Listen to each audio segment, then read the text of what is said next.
Welcome back to Views on Brews. I'm Brendan and this is Weltenburger Kloster Bock.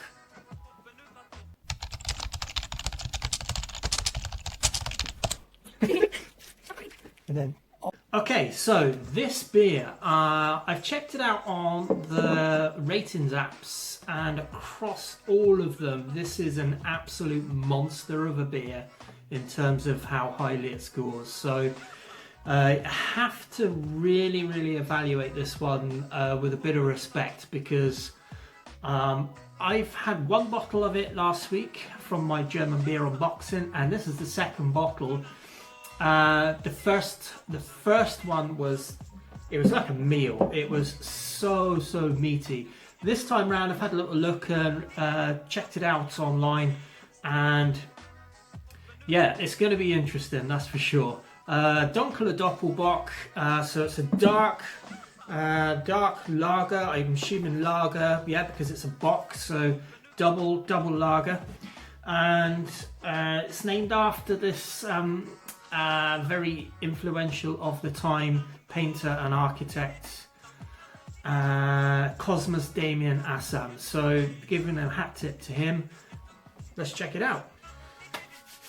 Okay, so a Doppelbock is the bigger brother of a bock, so it's just double. That must mean it's just a bit stronger, or does it mean it's a bit maltier? I guess a bit of both, but as soon as you get into double anything, you know you're going to get a stronger beer. So I'm expecting this, even though I've had one already, in fairness, I'm expecting this one just to be a stronger version of what you would think a bock is all about. It's got a little motif on the front that shows you it is the beer tasting gold medal award winner in the European Star Gold Medal Awards for 2014-2015. Yeah, so it's from 1050 Kloster Brewery, the Welt Sept 1050. I guess that's when the brewery was first established, but I'm sure that the Weltenburger Kloster was established long before that. As all these amazing German beers, they have such a rich history, and the beer itself is going to be rich as well. I know, because I've already had one. This is going to go into my bottle cap collection, and I'll see if I can give you a bit of a close-up of the cap as well. Pretty cool. Check it out. And it's time for my dinner.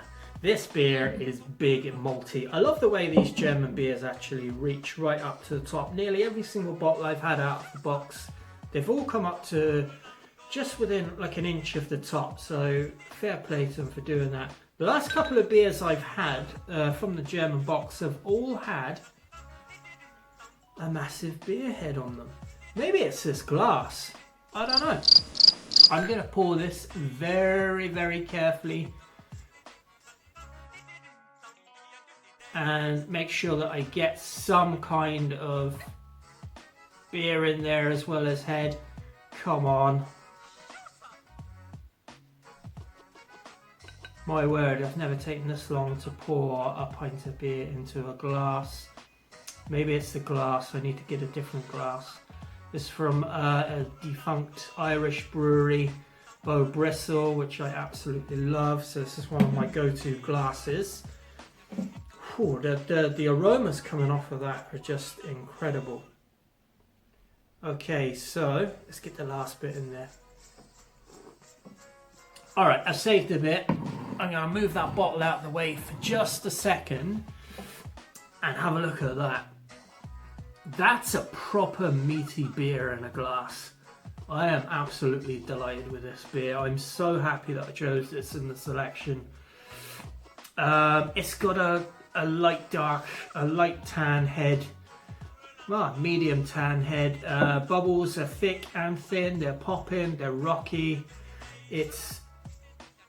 The carbonation of it is medium. I could just see this beer just bulldozing over the edge of it. In fact, it's doing nearly the same as the beer that I had yesterday for beer review. It just keeps growing and growing and growing. So before it does any more, I'm going to take a sip. Cheers, Sláinte, Prost.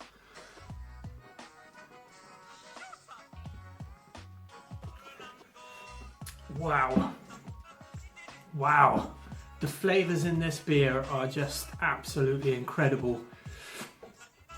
It's rated so highly on all the apps all over the world because it's just the level of complexity is just incredible.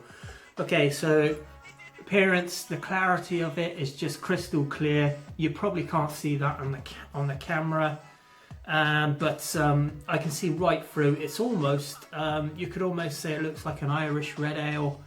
A lot of carbonation bubbles coming from the bottom of the glass.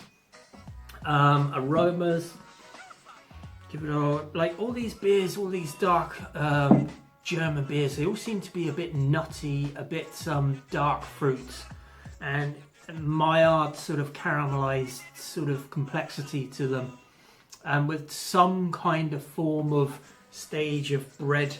You know, either it's doughy, it's bready, or it's toasty, or it's burnt crust. Those types of features in all of these beers so far. I mean, all of the dark ones anyway. Anyway, let's have another go at this.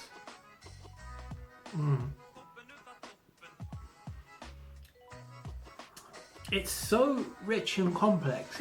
It's almost hard to pick it apart. Is it yeasty? Not really. I'm gonna say this is more, it's sweet, it's meaty, there's a really good medium to heavy mouthfeel to the beer. When it hits the tongue, it coats the tongue, and it's just like you feel like you're getting fed when you eat this beer. You feel like you're getting fed when you drink this beer, and you feel like you should savour every taste of the beer because there's so much flavour going on inside it. Let's try and pick it apart.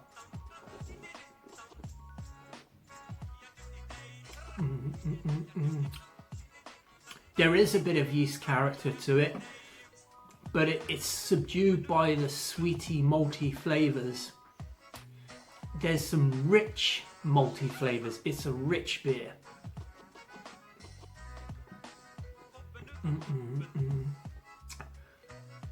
I'd say this is more along the toasty element of bread. It's so heavy. The beer is heavy. I mean, I think this is the type of beer that you'd want to have with a hearty casserole stew, that kind of a beer, you know, something that you have with your meal.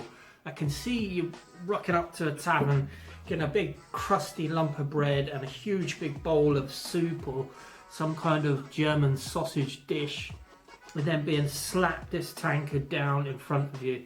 It's one of those no-nonsense beers. It's heavy, it's brash, the flavours are just incredible.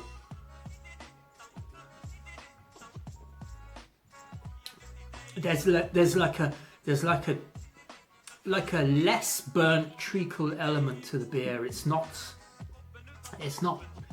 burnt, but it's a heavy dose of caramelized beer. It's sweet, but it's not out of control sweet. It's not cloying. There's nothing that would stop you drinking it halfway through. They've really done a great job of this beer. Let's grab the bottle again. See what it says on the front, if there's anything else going. Again, this has got the bearish beer logo, Purity Law 1516. So I know that it's got no adjuncts in it. It's got Assam on the front of it there. What ABV is this beer? Let me look it up here. Okay. It says serve it at 8 degrees Celsius. It has 6.9% ABV. So it's by no means a small beer. 7%, just shy of 7%. I'm loving it. I'm actually almost upset that I only got 2 bottles of this beer. If you are out and about and you see this, get it and take some home and sit down when you're on your own and just enjoy the flavours. And I'm sure this is a beer that just, the more it warms up, the more that you can pick apart all the flavours and enjoy it for what it is. It feels old, it feels traditional, it's got like a classic, it's got a classic German feel to it. It's like eating dinner in a glass, and until you've tried it, you can't fully appreciate it. But what a fantastic beer. Not really a yeast driven beer, no hops to speak of, bitterness.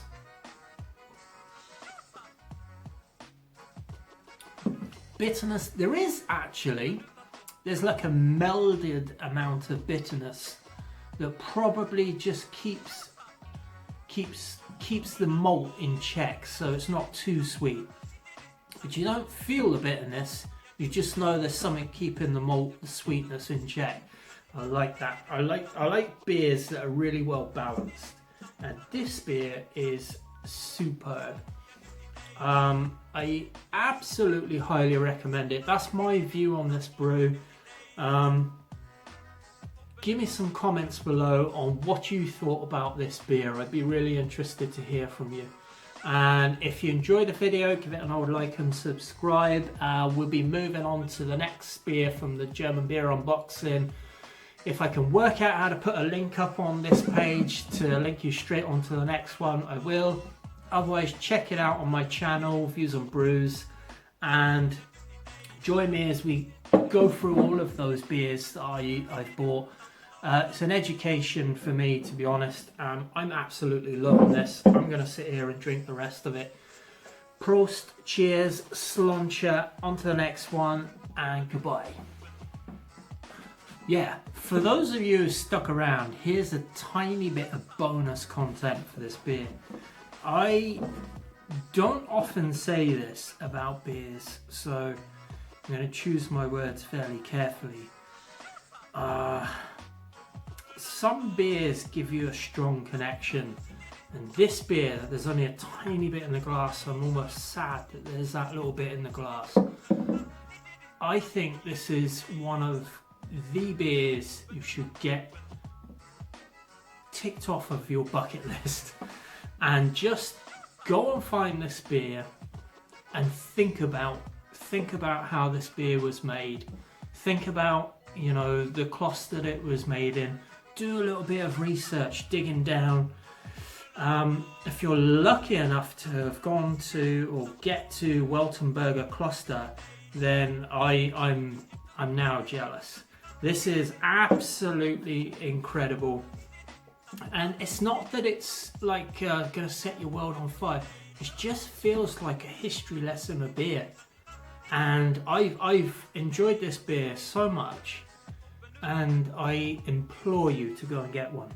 Get one of these, and then don't expect too much of it, but just enjoy it and understand that it's a historical beer. And think about the beer. Think about the beer as you're drinking it. All these modern beers, all these triple dry hopped IPAs, all these, you know, sour Kveik this, and, you know, double IPA, pale ale this, that's been, you know, added hibiscus to it. I love all those beers, but I also love understanding the history of beer through drinking it. So, and this is my first beer of the night. I'm not drunk, by the way. Just go and get this beer and try it. Prost.